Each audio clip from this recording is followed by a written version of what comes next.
Sometimes you get the feeling when you're talking to somebody from the other sex that you're actually talking to somebody from another world. And sometimes they say the reason you get that feeling is that you are. In a way, boys and girls grow up in different worlds. And they tend to play, this seems to be true in all the cultures that we have, that we know about, that when given the choice, boys and girls will choose to play with other children of the same sex. Of course, sometimes, because of the neighborhood or siblings, that's not, and you don't have the option. But when given the choice, children seem to prefer to play with other children of the same sex. And they have typically different ways of playing. I'm going to be getting to that, but I thought I would start with, I want to show you a videotape that captures what first got me thinking about conversations between women and men as being cross-cultural communication. Because as you may know, I'm trained in linguistics. I was not specializing in gender early in my career, but I was studying the language of everyday conversation. Someone named Bruce Dorval, a psychologist, got a grant from the Social Science Research Council to study how children talk to their best friends. And so his study consisted of his inviting 5 pairs of best friends, males and females, at different ages, 5-year-olds, 10-year-olds, 15-year-olds, and then college students, and just invited them to come and talk to their best friends.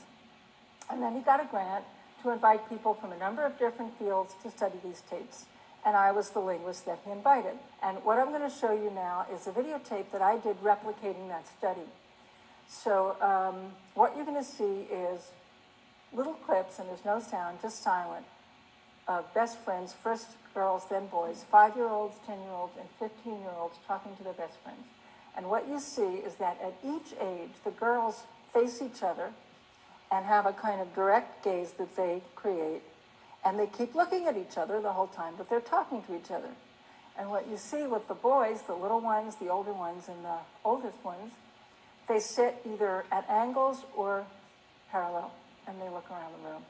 We invited friends, already best friends, to take chairs outside the room. We said, take the chair in the room and just talk to each other. So that's what you're going to see now. Here's 5-year-old girls, and you can see that each one is leaning into the other as they talk.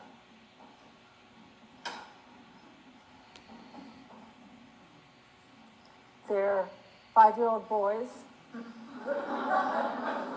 You can see how uncomfortable they are being asked to just sit and talk to each other. That wouldn't be their choice.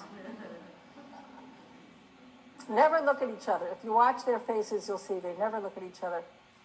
These are the 10-year-old girls. They put the chairs slightly at angles, but they faced each other. So if you keep your eyes on their faces, you can see that they continue looking one directly at the other.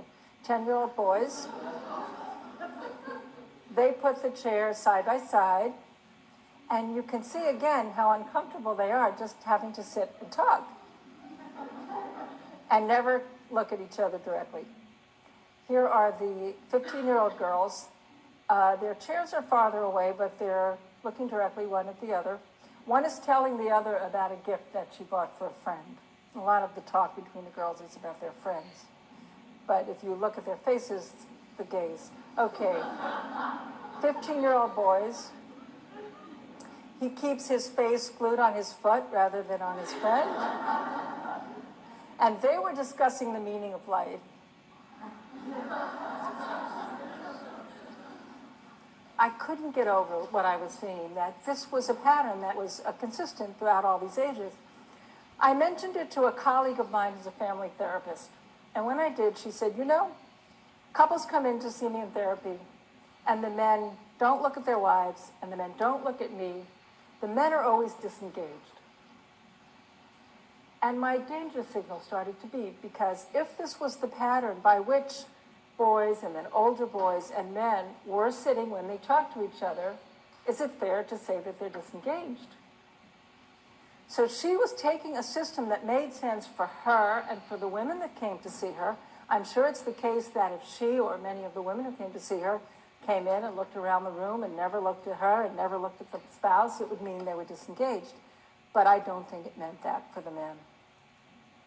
And in fact, quite a few women have said to me, when my husband talks to me or my boyfriend talks to me, and we're having a conversation and he's not listening to me, and I know he's not listening, and he says, I am listening. And I say, oh yeah, so what did I just say?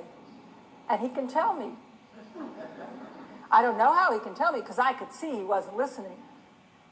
Sometimes the cues that we get really do mislead us, and so it is often the case with women and men that there's just this little thing of whether you look directly at the person you're talking to can have a different meaning.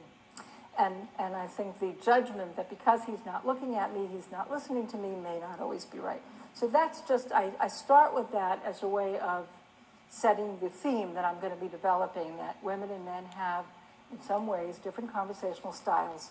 And so the conclusion that we draw about what the other person means may not be the right conclusion.